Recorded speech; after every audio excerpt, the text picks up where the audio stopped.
Some Yeah, people can it get, doesn't it it doesn't can be a few manifest months like an and they estate start to, agent showing you around a new property.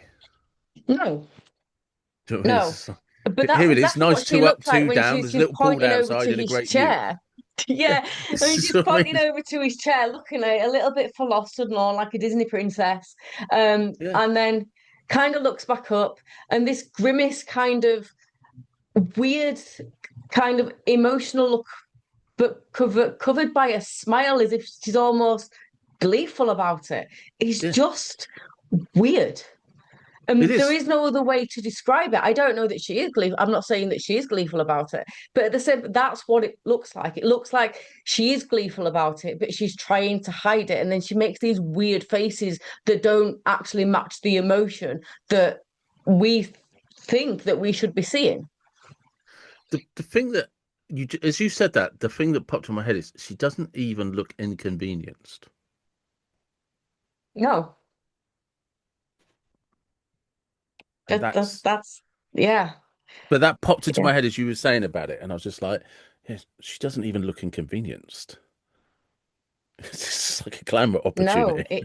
it's like it's part of a master plan, and she's just going through the motions of the plan. We're going down that road again. Not Harry going any Potter was further down kept that road. alive. That's just Sliver, what I I'm can saying. hear, I'm I can saying still that's see. what it looks like. I'm not saying I'm that's just what it saying, is. I can hear Snape's voice having a go at Dumbledore because Harry Potter was kept alive as a lamb for slaughter to be slaughtered at the right time. There we go. Back to Harry Potter. Anyway, let's talk about Amber Heard then and her performance Yeah, and see what similarities they are, because for me, when I watched the Amber Heard stuff, and I didn't pay too much attention to it when it was going on as it was, because I don't like getting kind of caught up in those massive cultural moments where everybody's bias is in your face and your head just spins. I don't like it. It's like being in a room full of people you don't want to know that are just talking at you and you've got to talk back to them. It's just really weird and it's massively uncomfortable. I I So definitely watched a lot of it, but not live. I didn't watch any of it live because there was too many people. I didn't need to. God bless YouTube and the internet because there's all these people that put the best bits on social media and on their YouTube channel, so you can watch like the best 20 minutes of the day. And for me, the things that were fascinating was Johnny Depp's sense of humor, like when it was like a really large pint or something. I can't yeah. remember exactly how, and because of his drinking wine and stuff like that, and it kind of leaned into just sort of how absurd this is, and that they were saying things that um so you're not listening to what you've said, and Johnny Depp is actually able to make a joke on the stand in front of you. This isn't Yeah. going the way that you think that question was going to go because you're kind of grasping at straws almost in your defense. And one of the things I didn't realize until you brought up the Amber Heard thing during the week, and I watched it back and I looked into it, and I think it was when we were talking yesterday, I was reading about it. I think if I remember correctly, the legal team she had was the fifth set of lawyers she had to hire because they all kept leaving, which kind of like, oh, that should have been, how can I put it? Not the reason I say that should have been your first warning is because they would have left because of the angle you were trying to play. Yes. And at some point, they would have probably, and I'm assuming, I don't know, somebody would have pointed out you need damage limitation, not defend yourself, because this isn't going to go the way. For lawyers to give up on a case and like, I'm not representing this, that means you are trying to get the wrong result, and I don't want to be associated with it. And also the other point, if you're so when Johnny Depp can get up on a stand and he can kind of make a joke at the absurdity of something, that's not rehearsed. That's No, from memory. So you yes, can only do that in that instance if it's from memory. You can't rehearse that because you didn't know it was coming.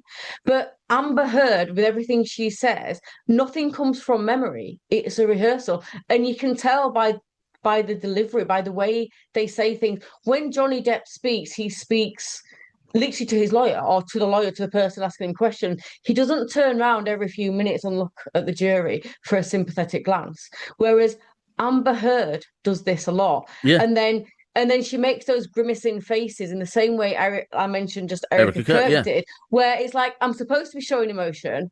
So I'm going to use some of my acting skills here, but we can see that they're poorly portrayed acting skills because you've no director there, love. You are your own director now, and you've put yourself as a lamb to the slaughter because what you're showing us or what you think you want us to see isn't real, and and people aren't stupid.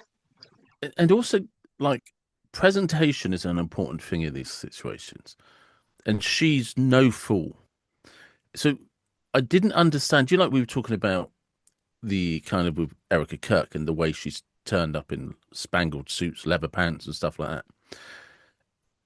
I wouldn't. Erica Kirk should have looked more like Amber Heard on the stand, like some. It looks like some 18th, 19th century sort of, mid-American grieving widow. Do you know what I mean? Somebody that's broken, somebody that's lost their shine. Amber Heard with all her talk about confident women, woman's lifestyle. She she she went in there. I don't know what she was trying to portray because nobody's ever seen her dress like that. No one's ever seen her look like that, and it was the opposite of what she was saying. And as you and I talked during the week, we mentioned that thing like the glaring problems with you said you made a statement that you were going to donate all of this money. Well, I have pledged all the money. Yes, but you haven't given any of the money. The money is still in your bank account. A couple of years later, that money is all in your bank account. You haven't handed over any of it to any charity. Would you like to do it now, sort of thing? Well, I've pledged it. I've said that I've made a pledge that I would donate money. Yeah, but you haven't. You haven't done any of it. It's just a statement, and we're several years down the line, and nothing's happened. And she couldn't change her. It was like a stuck record. And Yeah, that's exactly what it is. And it was Johnny Depp's lawyer that was saying, yes, you pledged it. We accept, we acknowledge that, but it's not donated yet. You still have it. And there's where yeah, she goes in, well, I use pledge and donated synonymously.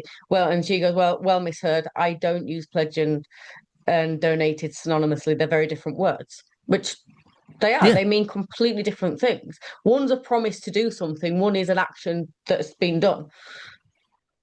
And then it So highlights again this kind of misconceived idea of what you thought was going to happen on the stand. It's almost the like this should be one of those school learning programs of cognitive dissonance in the wrong echo chamber because somebody sat down and said like, look guys, who cares what the facts are? And they've, it's like, hey Amber, you said you were going to give people a load of money, didn't you? Right, it's still in your bank account. Did you want to pledge all of that money? Did you want to like sign the checks?